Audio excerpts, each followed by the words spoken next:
빠르게 사람들을 포섭하는 데 집중을 하세요. 우리 편으로 포섭을 하게 되면요, 다른 친구들도 우리 모임에 들어오고 싶어 할 거거든요. 그렇게 되면 게임이 끝났다고 됩니다.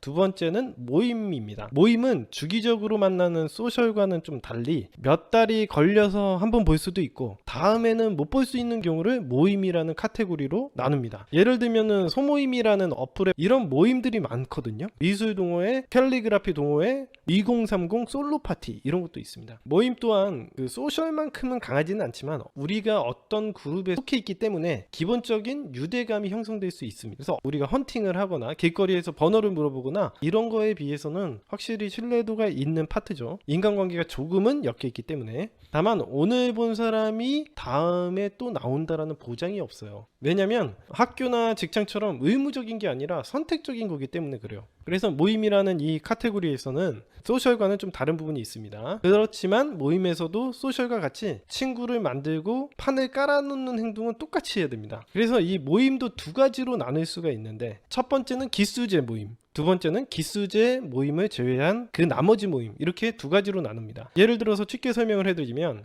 회사의 경우 첫 입사를 하면은 회사 자체는 기존에 형성되어 있는 인간관계예요. 하지만 같은 동기들끼리 따로 술 마시거나 나중에 끝나고 뒤풀이를 하잖아요. 그건 기수제 모임의 형태를 띠게 되는 겁니다. 이런 식으로 생각하시면 돼요. 자, 일단 기수제 모임을 제외한 모임에서 다른 이성에게 번호를 얻기 위해서는 처음에 모임에 들어가자마자 번호를 따기 시작한다면 아마 이런 소리를 듣게 될 거예요. 어머, 쟤봐, 쟤 여자 꼬시로 모임에 들어왔나봐, 불쾌해, 이런 얘기를 듣게 돼요. 이런 식으로 모임 내에 나쁜 소문이 돌기 시작할 겁니다. 그러면 여자들도 경계를 하고 연락이 온다면 불편해서 그 모임장 귀에 들어가게 되겠죠. 그러면 그 사람을 내쫓게 됩니다. 그래서 모든 인간관계에서는 기본적으로 이렇게 한 명에게만 대시를 하거나 한 명과 어떻게 급진적으로 연인관계로 발전하려는 행동은 그냥 자멸 행동이라고 단언하고 이야기를 해드릴 수 있습니다. 그래서 스페셜리티 부여하지 말라는 거예요. 이건 기본 룰입니다. 여러분들이 이거는 꼭 기억하고 가셔야 돼요. 어떤 인간관계든 여러분들이 죄를 하든 짝사랑이 있든 뭐든 간에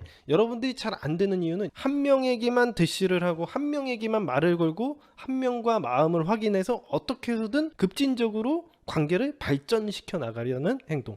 걔가 마음이 있을까요? 선생님, 그 사람의 마음은 어떨까요? 이런 얘기를 하는 순간 여러분들은 그냥 망했다, 단언하고 이야기해 드릴 수 있습니다. 소셜이든 모임이든 항상 스페셜리티를 없애고 모든 사람들에게 공평하게 친해지려는 노력을 해야 됩니다. 그렇게 한 뒤에 사람들의 경계심이 허물어졌다라는 생각이 들면 자연스럽게 1대1 만남도 가능해질 거예요. 소셜도 그렇고 모임도 그렇고, 적어도 여러분들 주변에 맥주 한잔 먹자고 연락을 하면은 서로 허심탄회하게 대화할 수 있는 그런 친구들 한 2명 정도만 만들어 놓으면 절대 이 모임에서 작업한다고 쫓겨날 일 단 한 번도 없습니다. 다른 친구들도 사귀었기 때문에 그렇죠. 그 여자애한테 말을 걸거나 어떤 특정한 남자에게 말을 건다고 해서 그게 스페셜한 일로 작용이 되지 않거든요. 그냥 단순히 얘랑 친해져 보려고 하는구나 라고 사람들이 생각하게 만들어야 된다는 거예요. 자, 다음은 기수제로 되어 있는 형태의 모임을 갖다가 이야기해 드릴 텐데, 학교에 들어가면 처음에 반 배정 받죠? 그랬을 때 처음 만났을 때 어버버 할 때 그 상황이 바로 기수제의 상황이라고 보시면 됩니다. 기수제로 모인 사람들의 특징은 다들 외롭고 눈치를 보고 긴장하고 있다라는 거예요. 이런 사람들은 작업하기가 굉장히 편하죠.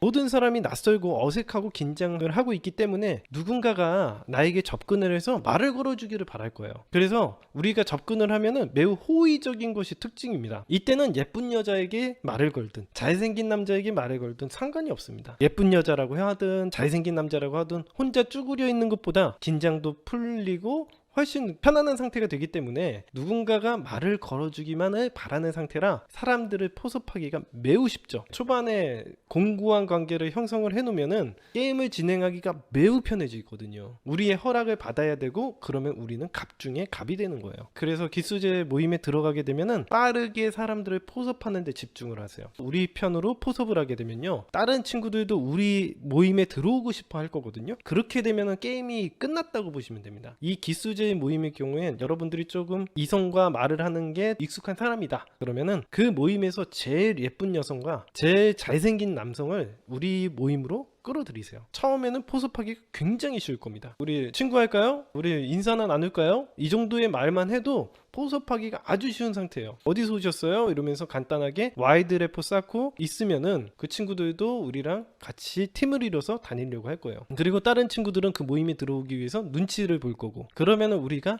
허락을 해주는 리더니까 작업을 하는데 매우 유리한 상태가 된다. 이렇게 하면은 내가 누구에게 연락을 하던 무슨 말을 짓거리던 상관이 없는 상태가 돼요. 이렇게만 만들면은 판은 거의 90% 짜여져 있다고 보시면 됩니다. 장소별로 어떻게 폰게임을 이어나가야 되는지에 대해서 배웠습니다. 근데 그 방식을 갖다가 보더라도 아마 초보자분들은 어렵다고 생각할 수가 있거든요. 그래서 이제 좀 더 구체적이고 세부적인 방법들과 멘트를 알아보는 시간을 가져볼까 합니다. 제가 작업하는 방법이나 이런 것들 느끼시겠지만은 모임에서 카사노바처럼 매력적이고 인기 있는 사람이 되는 것은요, 뭔가 특별한 어떤 멘트가 그 사람을 만들어주는 게 아니라는 걸 알 수 있을 겁니다.